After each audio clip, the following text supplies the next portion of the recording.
Bismillahirrahmanirrahim. Kabilang po sa katanungan ng maraming kabataan ngayon, ay masama bang umibig?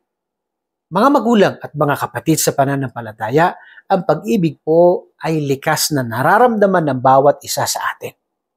Ngunit ang pag-ibig po at pagmamahal ay magiging haram kapag ang dinaanan natin na pamamaraan ay haram. Halimbawa, si lalaki-babae ay lumalabas na hindi naman sila mag-asawa. Ganun rin na sila ay nag-uusap araw-araw, nagtatawagan na mag-asawa na hindi naman sila mag-asawa.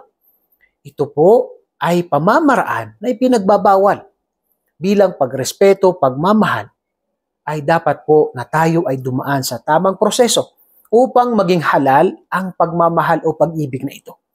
Tayo ay dumaan sa tamang proseso, tayo ay mamanhikan, tayo ay pumunta sa kanilang pintuan upang ito ay maging halal at maging biyaya mula kay Allah subhanahu wa ta'ala.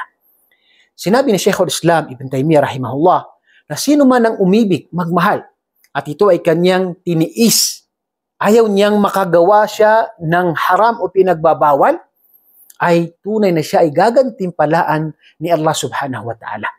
Kaya sino man ang nararamdaman niya sa kanyang puso na siya ay umiibig, nagmamahal, huwag po tayong maglaro, huwag tayong magpaasa, tayo po ay dumaan sa tamang proseso, mamanhikan po tayo bilang tunay na respeto pagmamahal natin sa ating mga kababaihan.